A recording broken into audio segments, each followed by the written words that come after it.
Ladies and gentlemen, we are back.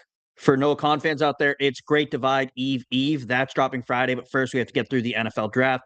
Ciarnan and I will be doing our one mock draft a year. We've spent 4 years talking about these guys. Might as well figure out where they're going next. Stops. The Big Ten is running their mouths across the board, so we'll be addressing that. The Hokie era with James Franklin is off to a terrible start with bad omens all over the place, and Bleacher Report is making ridiculous claims. So let's get into these shenanigans.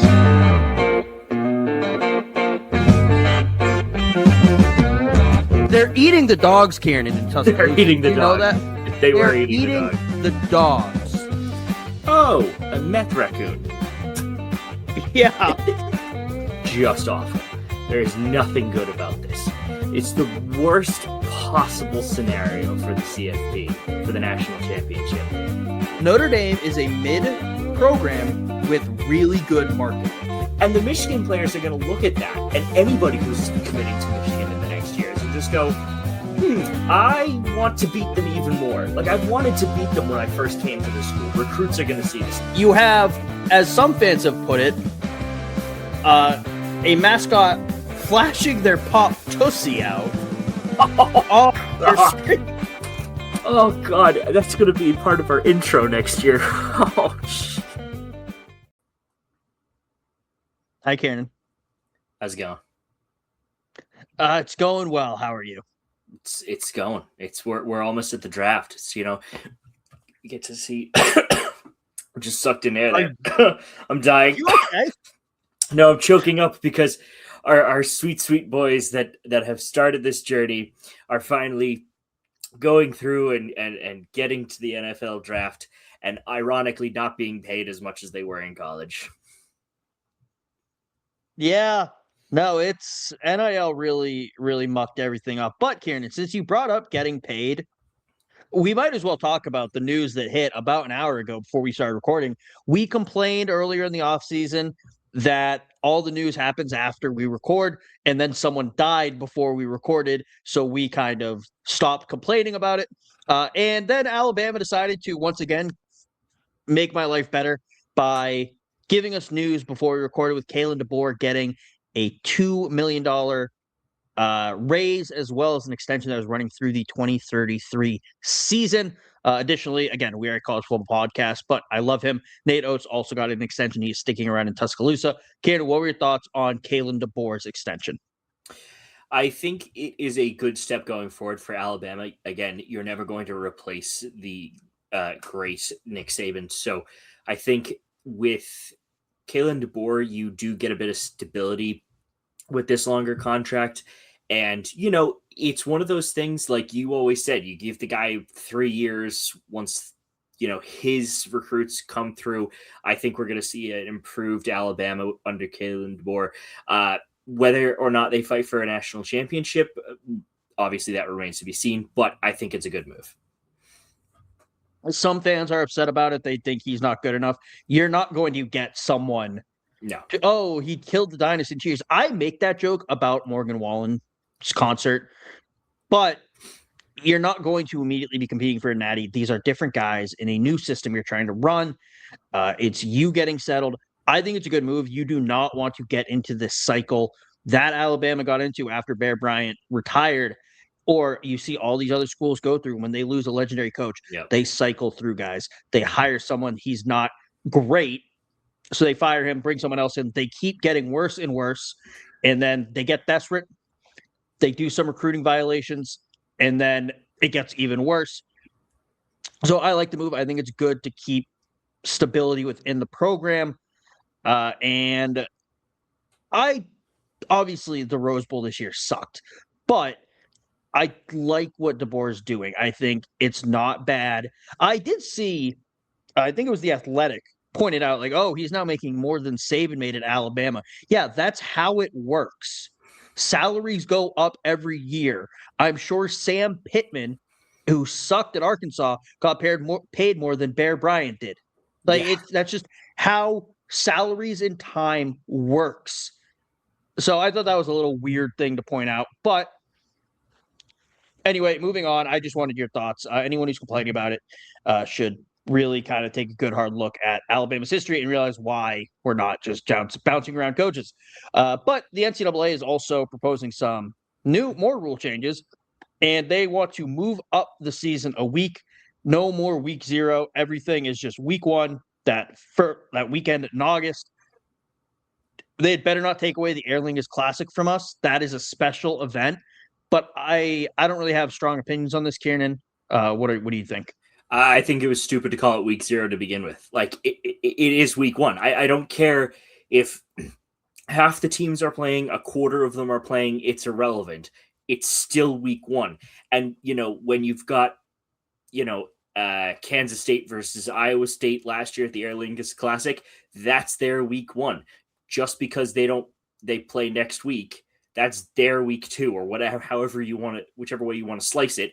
And if Auburn and Alabama start the next week, that's still their week 1. So why we're calling it week 0, I never understood. It's week 1. It doesn't matter.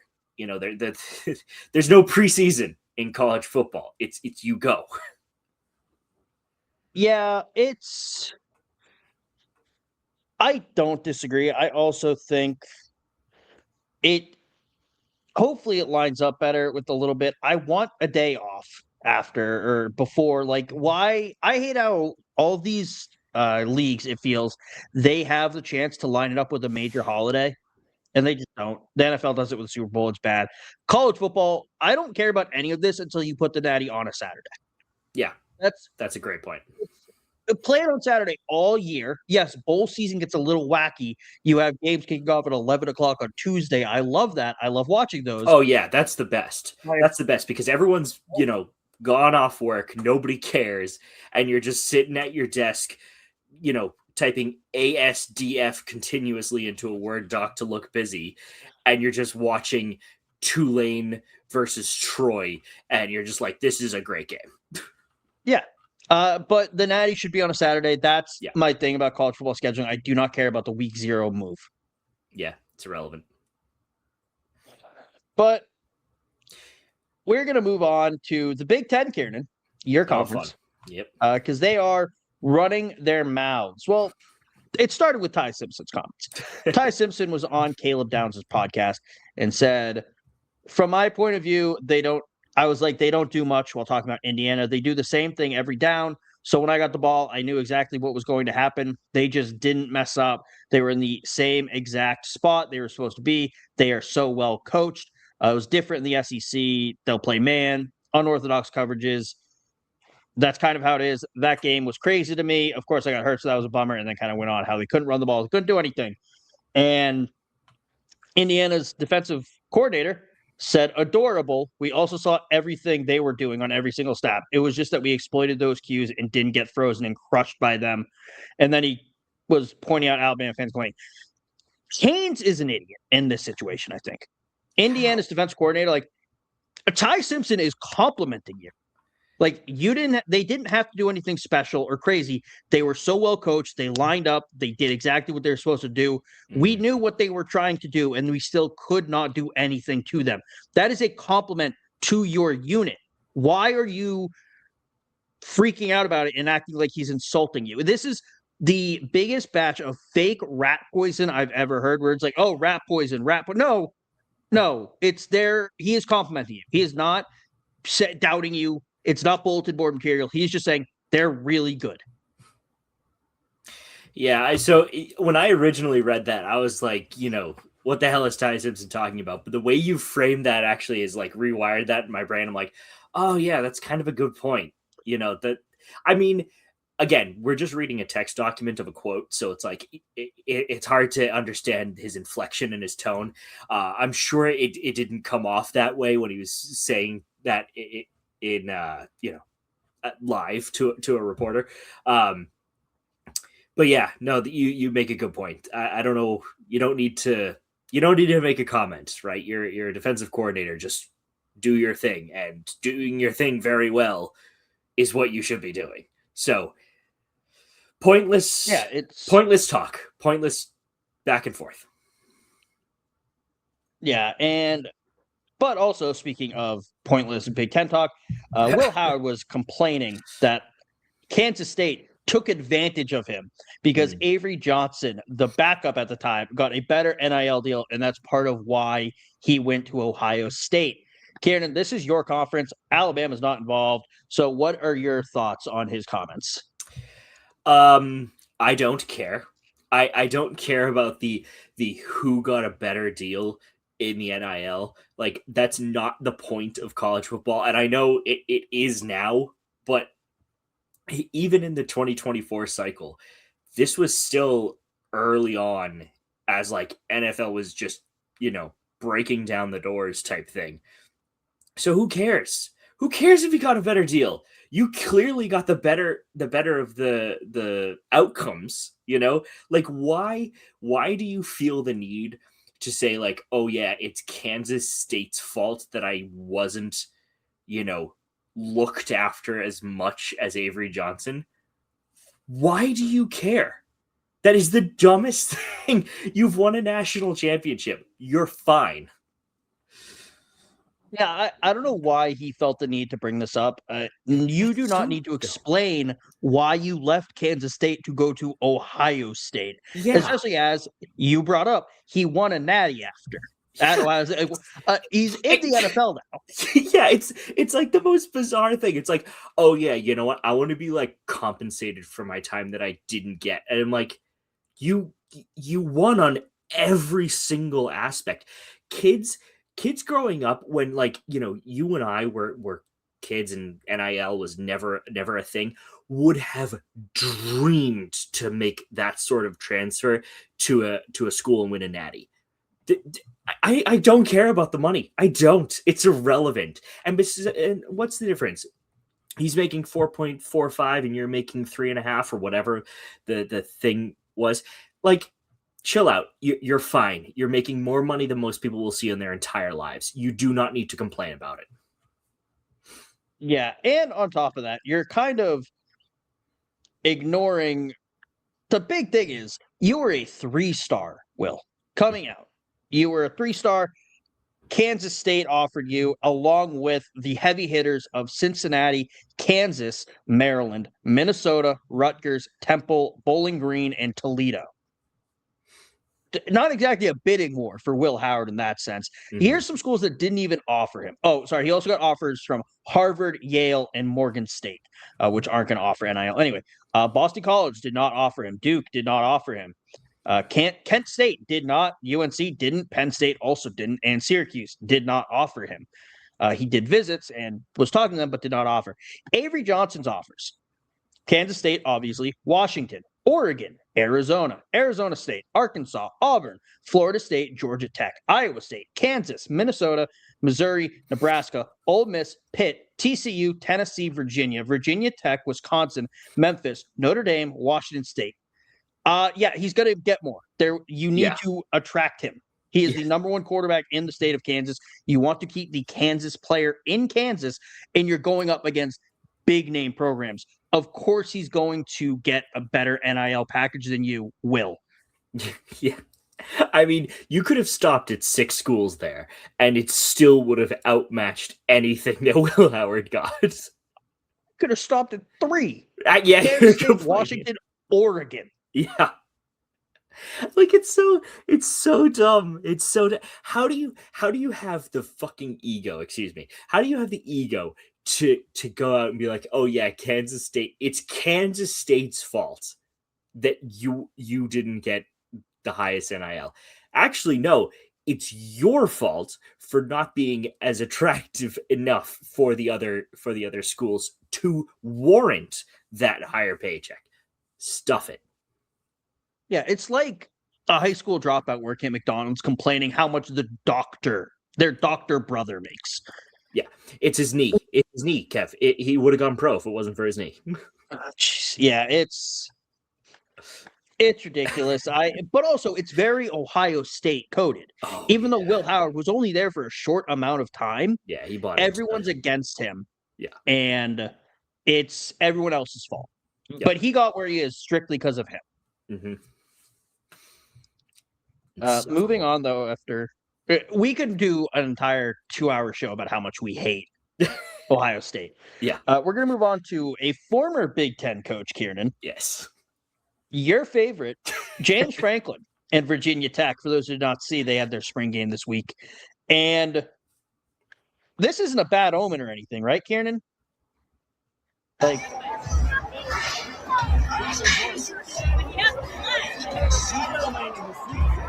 nothing bad happened. And right into the hole.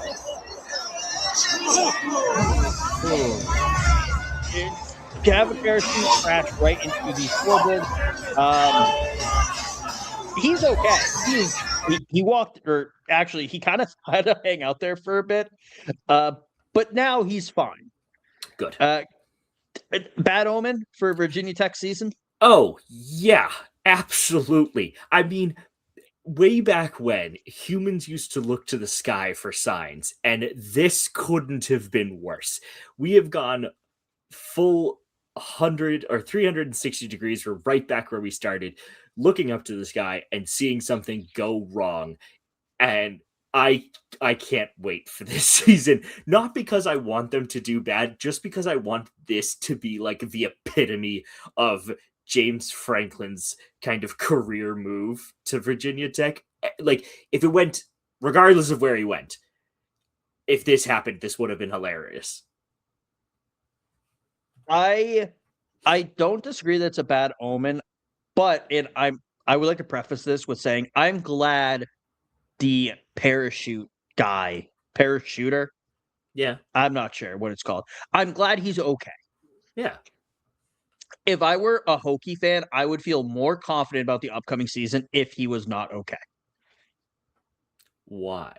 James Franklin has done very well coming in with a dark cloud over a program.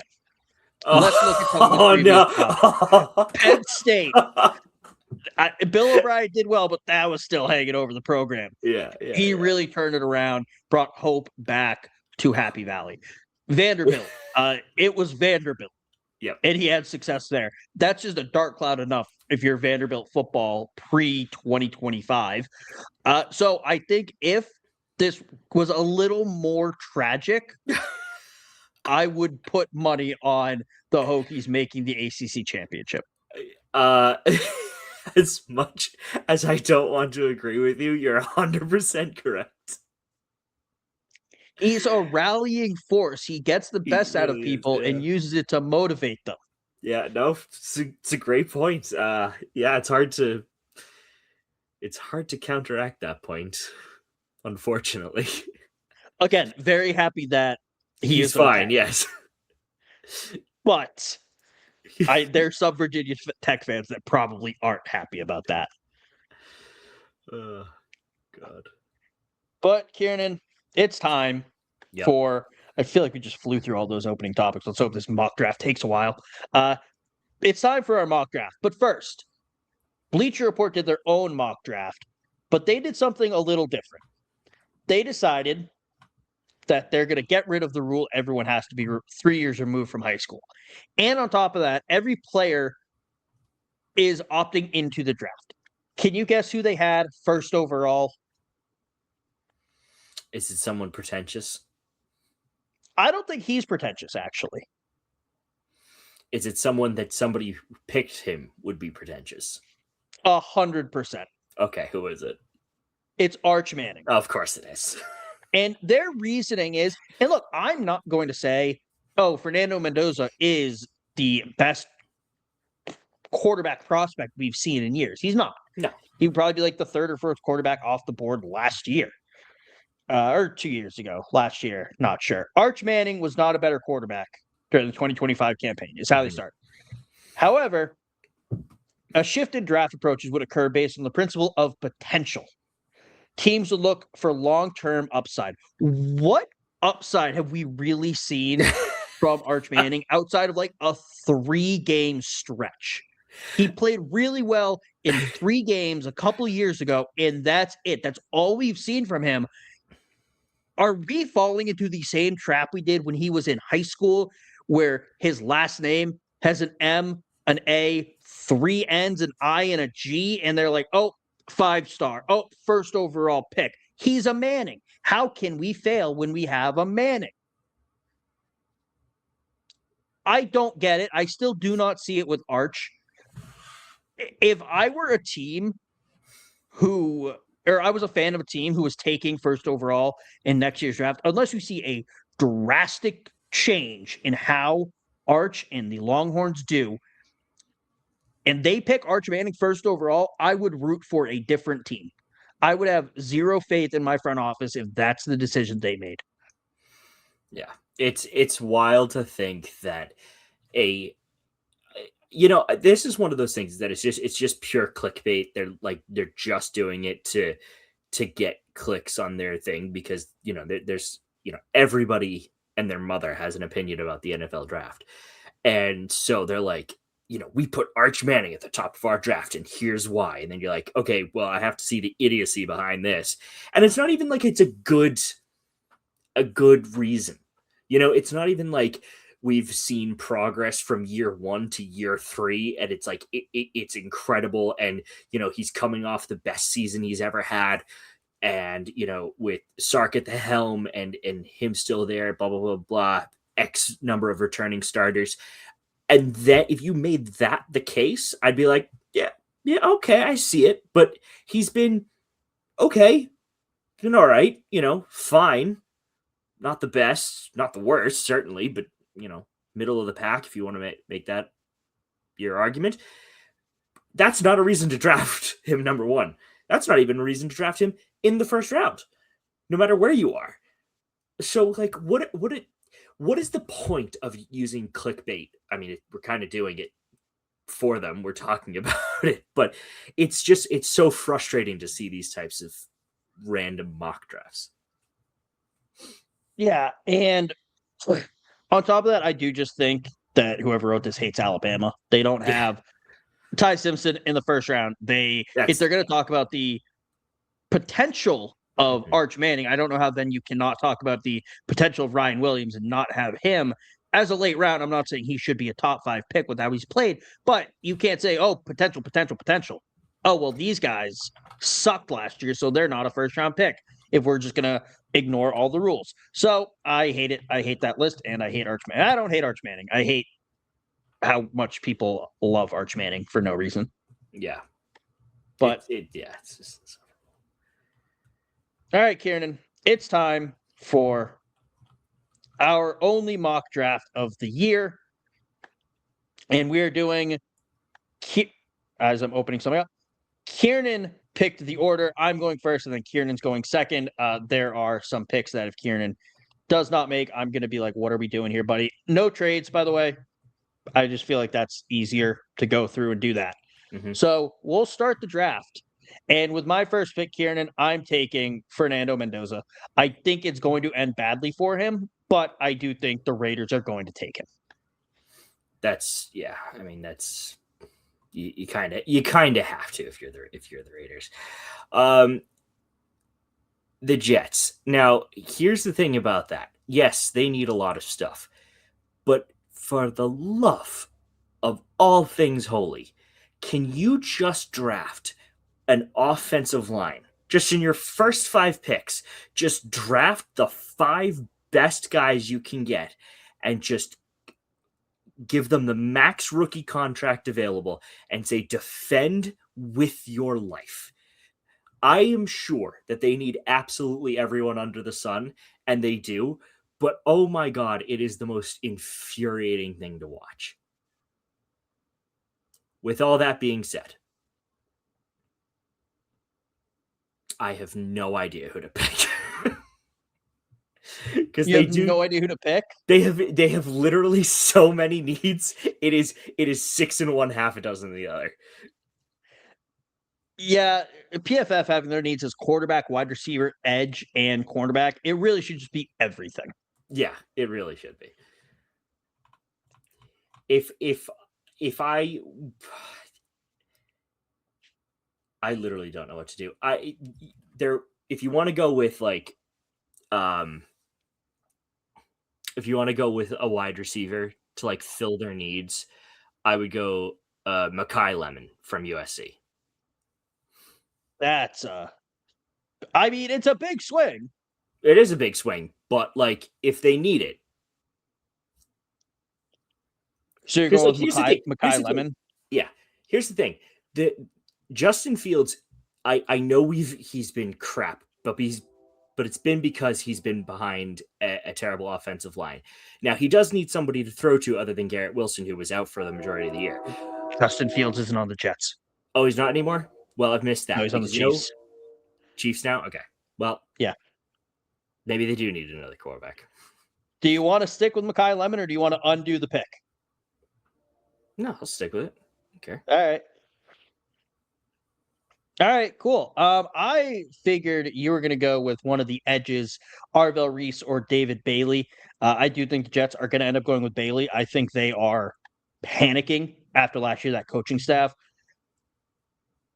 I think the Cardinals, though, they're cycling through quarterbacks, and this team is not ready to take a quarterback. I think they're going to do a massive reach and take Francis Mayoga out of Miami to shore up that tackle spot.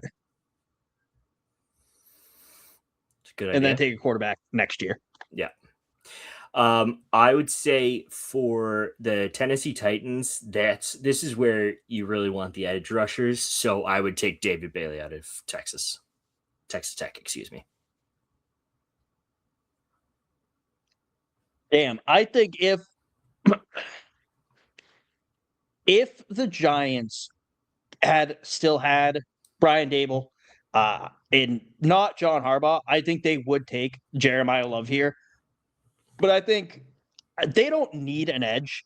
But I think if Arvell Reese falls to them here, they would probably trade back. But I think you have to take Arvell Reese here just for need at linebacker, but also value at the 5 slot. That would be Giants fans would be dancing in the streets, so excited. So for the Cleveland Browns, this is a little weird, but not too bad. This is a situation where you need the wide receiver more than you need. You need the tackle more than you need the wide receiver here. So give me Spencer Fano out of Utah Utes. Good pick. Commanders. It says running back. I think if Jeremiah Love falls to them, they will take him. However, I refuse to take a running back in the top 10. You can find them later in the draft for just as good without paying them $50 million. With that being said, I think our second wide receiver, I think it's our second off the board. Yep, our second wide receiver off the board, Cardinal Tate out of Ohio State, will be actually, you know what? No, Caleb Downs. They're going to go with Caleb Downs at safety at 7 if he's there. So that's actually a really funny thing you should mention, because the New Orleans Saints are looking for that exact same thing. So I feel like if they don't trade away from those positions, it'll be Caleb Downs, or excuse me, it'll be oh my God, what's his name? Oh, I've forgotten. But it's one of those things where it's like, okay, well, we can't get a cornerback, so we're gonna go get Carnell Tate, the wide receiver from out of Ohio State. A little Ohio State inside-outside action with Chris Olave also in the Big Easy, back-to-back Ohio State players. I think Jeremiah Love would be a nice addition for the Chiefs, but they did just get Kenneth Walker. I don't think they're going to look at that as a massive need. Linebacker, they're okay at. A DB and edge, I do think the Chiefs are a soulless organization, and so I think they're going to go with Ruben Bain. Not that he did anything bad, but with his reckless driving issues in the past week that I think were leaked by a team hoping he would fall. Maybe the Chiefs did it. Maybe they put that out there so he would fall to them. But Ruben Bain is going to Kansas City to listen to Taylor Swift all the time. So, what does it say? This one is from Cincinnati. Yeah, so it's the Giants pick. They traded Dexter Lawrence to Cincinnati for the 10th overall pick. Okay, so here's a great one for you.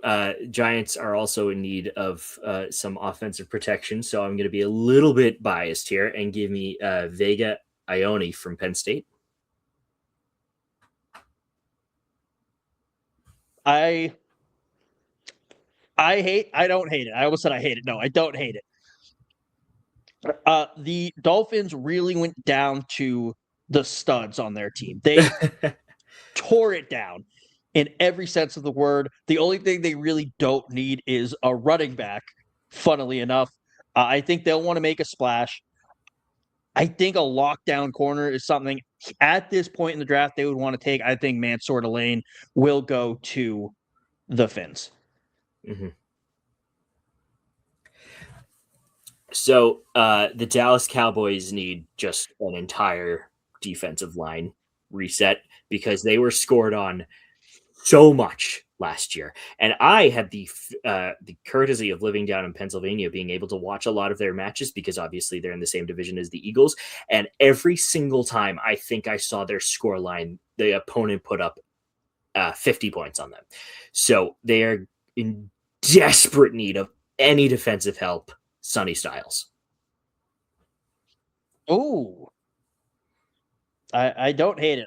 No, they need it. I was hoping he would fall a little further. one of my picks. I think one of my teams. I was like, oh, they should take him. But no, yes, agreed. Dallas is.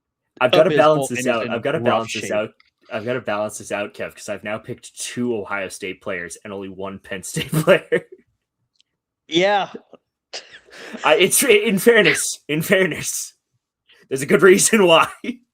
Drew Aller, you are a Baltimore Raven. I'm sticking with my mantra of no running backs. I don't think it's a big need. Wide receiver is a big need. I think, though, rather than reach on receiver, you've seen these tight ends come out who are uber athletic and make immediate impact. The Rams, it's a little bit of a reach, but take Kenyon Sadiq, kind of fill that receiver slot they need, but also give a bigger body for Matt Stafford and eventually his successor if they draft him later on or they sign someone or draft someone next year. It will allow a young athletic freak to be an easy target. All right. In Baltimore. So definitely a couple of needs there. They need a tight end. What else do they need? A guard. So I would have to go here for Monroe Freeling out of Georgia. You need offensive capability on that line. That's fair. All right. The Tampa Bay Buccaneers. This is tough because they don't need a lot, but they do need a good amount. I think when in doubt, you take the Georgia player and you figure it out later. CJ Allen does fill a position of need for the Bucs, and Georgia players either work out or they get arrested for reckless driving. So dealer's choice there, what's going to happen, but I think CJ Allen will fill a need for Tampa.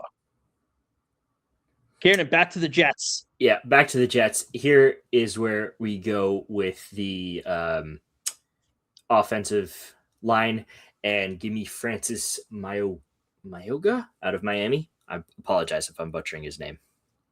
Francis Mayoga is off the board as I forgot. Sorry, completely forgot.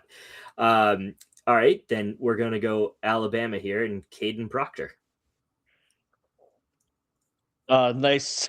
That he fills 2 needs there, wide receiver and edge, because that man will split out wide. I do think that the Lions really wanted Caden Proctor, to be honest. They have a tackle need.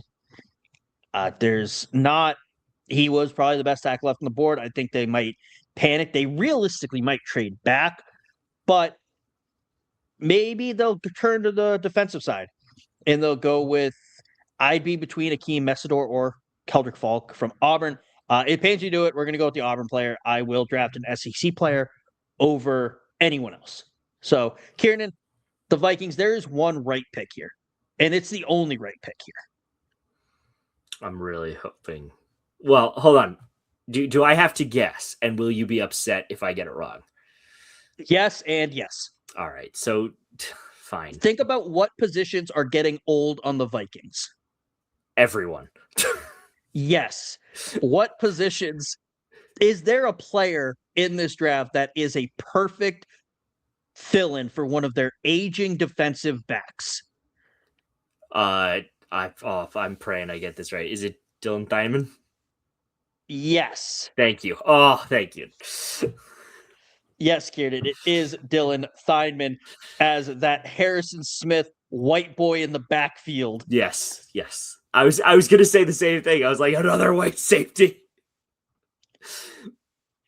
Yeah, they need another white safety. It's actually Minnesota law. Yeah. I think the Panthers. Now, the Panthers were better last year than they have been, better than a lot of people expected them to be. Mm-hmm.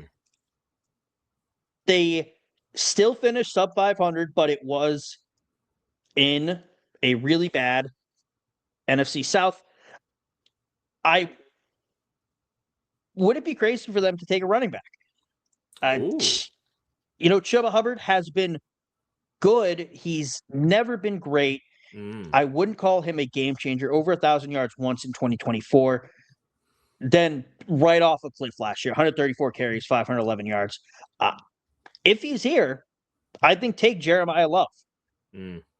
Give an easy outlet to Bryce Young, who did show flashes last year. Hand it off, dump it off to him. He will make magic happen. So, Jeremiah Love, you are a Carolina Panther.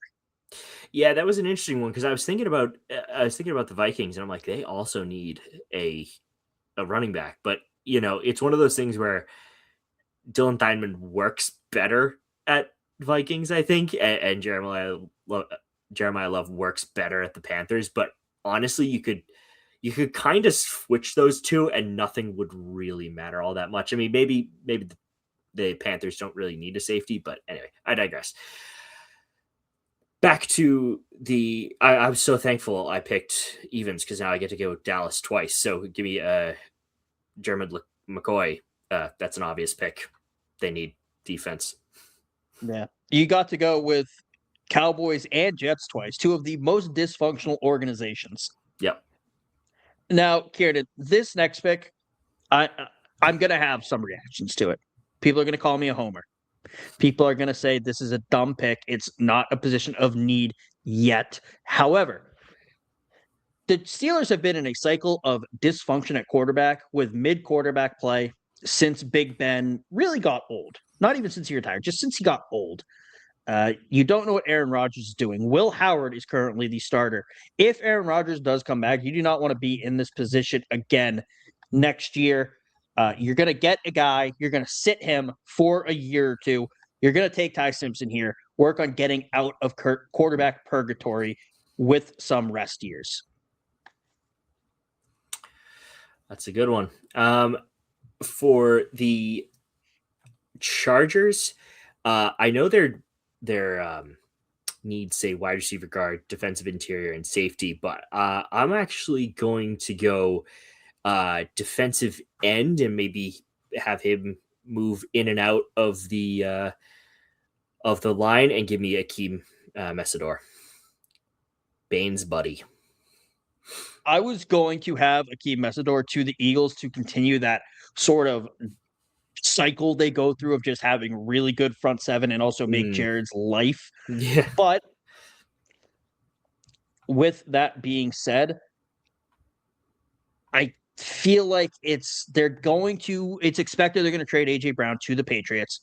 They're going to need a replacement at receiver. They're just going to take best player available. They have that option. They'll just take Jordan Tyson and call it a day. So for this one, You get Browns again too, just dysfunction across the board. Yeah, seriously. So, really can't go wrong. Give me Amar Cooper out of Indiana. Unreal. I mean, granted, they had Fernando Mendoza throwing to him, but still, he's good. That's true. I do like that pick. I feel bad for him though because he's going to Cleveland. I do too. The Bears. I think center, D line. I think center you can get later. There is Cassius Howell left on the board, but I think Emmanuel McNeil Warren, Toledo puts out really good defensive backs in the last couple of years. So you take him at safety, plug and play, kind of shore up that defense a little bit. So Caleb can work on the offensive side. Ciarnan, nobody circles the wagons like the Buffalo Bills. Who are they picking? So I'm actually going to go with their linebacker need, and I'm going to get Anthony Hill out of Texas. I was kind of hoping he'd be farther up here. Yeah, I thought he was going to be too, but it's all right. 81.5 average draft position. But hey, you need a linebacker, not a bad pick. The 49ers. It seems everyone on that line or everyone on that team gets hurt.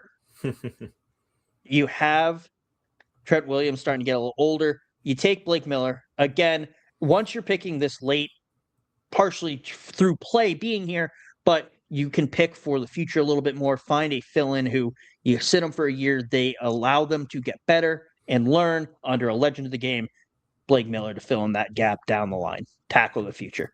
Yeah.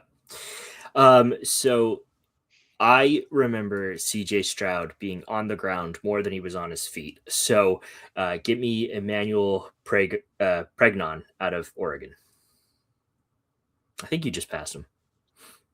There he is. Yeah. I was like, I'll just type. All right. The Kansas City Chiefs. Again on the board. They took Ruben Bain earlier. And I'm going to go actually with some people I haven't pegged as the best receiver in this draft. KC Concepcion out of Texas A&M. Fills a big need for them that they've sort of been searching for ever since Tyreek Hill left, that true number one receiver. With Travis Kelce getting old, they're going to need someone to catch the ball. So they go with the Texas A&M boy. Ciarnan, Miami. Let's see. I mean, they're kind of all over the place. I feel like their wide receiver need is probably the greatest. And just because I'm looking at your screen, Kev, I can't see who the wide receivers left on the board are. So do you mind filtering? Much appreciated. Oh, a perfect one right off the bat. Denzel Boston. Opposite side of the country, however, but I still think worth it for the fact that he was an extremely solid receiver throughout the year. He's one of those guys I feel like he definitely went under the radar because I don't feel like we talked about him at all. Yeah, no, it really didn't. I think it's because, Washington just kind of had a couple down years since Kalen DeBoer left. So people aren't talking about them as much. But yeah, no, great pick. I do like that for Miami. The question is going to be who's going to throw the ball because, God, Miami fans had better hope it's not Zach Wilson. That's very fair. All right, the Patriots, our team. Yes. So I feel like in the Super Bowl, Drake May was fighting for his life. It was ugly at times. Max Ianacker from Arizona State. I don't even know if that's how you pronounce it. I think that would be the obvious pick, but they really struggled to get after the quarterback all year. That is probably what hurt them the second most against the Seahawks, but also just throughout the year. I'm going to take Cassius Howell out of A&M. 2 Aggies within 3 picks, but I like the player. I think the Patriots need that edge help on the defensive line. Ciarnan, number 32. Who are the Seahawks taking coming off their Super Bowl win? I'm not 100% sure because they did have a pretty good team, a good enough team to win the Super Bowl. So they're one of those things that they kind of don't necessarily need everything. But given the fact where we are kind of on the draft and who's gone already, they do have some defensive needs that need addressing. So I would grab basically anybody who's left kind of on the defensive front, and I would go Avion Terrell there for out of Clemson. It's one of those things like they're kind of left with just whatever they can get unless they move up in the draft by trading. Although why would you really? Their running back needs, I can't really imagine they would need that necessarily right after that Super Bowl win, but sure, grab who you can get. That's fair. I wish I could look at our draft grade. It does not give us one because I'm not paying for PFF. But yeah. So our mock draft is complete. I was hoping it would give us a score so we could discuss it. But let us know in the comments who you have going first overall and who you think your team's going to take. Also, check out the Belly Up Sports Draft Show tomorrow on Belly Up Socials, hosted by our friends over at High Low Sports. I will be on there for the Patriots pick, maybe the Steelers pick, if the draft board falls a certain way. This is the way that it would have to fall for me to come on to talk about the Steelers. Ciarnan, do you have any bold predictions for tomorrow's draft? I don't know. I don't know if nothing bold necessarily. I would be shocked. How about this? I'd be shocked if Fernando Mendoza doesn't go number one, although he is. But like, if it's one of those things, like if the Raiders don't take him, everyone will just be as confused as hell, and the Jets will get him next pick, and then the Jets should then trade every other pick they have and every resource to get picks 3 through 8 and just pick offensive linemen. That is fair. I think if the Jets go Mekhi Lemon at 2, Jets fans will riot. Yeah, they probably will. You do not take a receiver at 2. My bold prediction actually is Ty Simpson at 21. I think you could see him go even higher. Really? Okay. I think there are a lot of instances where I don't think he'll go top 10. I do think he could fall in that 11 to 15 range. There are some teams I really think should draft him to avoid what the Steelers have already fallen into. I'm looking at you, LA. F them picks, and now your long-term quarterback option is the ancient Matt Stafford and Stetson Bennett. So I think they should it will be a reach, but I think they should look at taking a quarterback sooner rather than later and just develop him behind Stafford. So Ty Simpson, I think he should go 13. I was conservative and had him go 21 here. All right, here's my bombshell then. He doesn't get drafted in the first round. That also wouldn't surprise me. There you go. I do think so. It's either 13 or bust. I do think some teams are a little short-sighted in the draft. I know Bleacher Report's like, oh, no, it's potential. Teams are very short-sighted.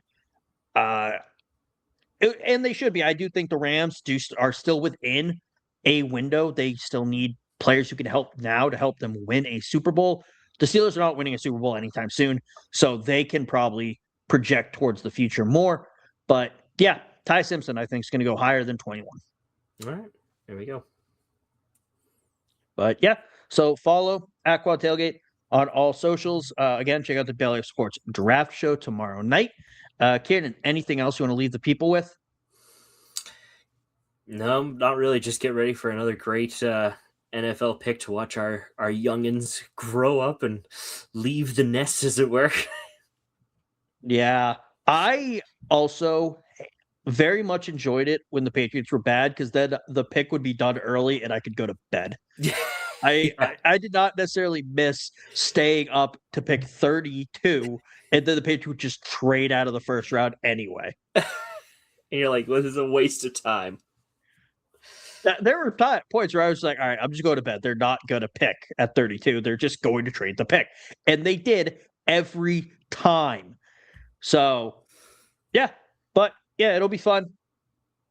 Everyone have a good, safe, fun rest of your week and make good choices. See ya.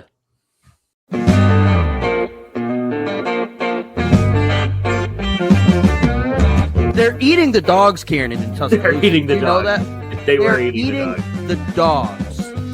Oh, a meth raccoon. Yeah. Just awful. There is nothing good about this.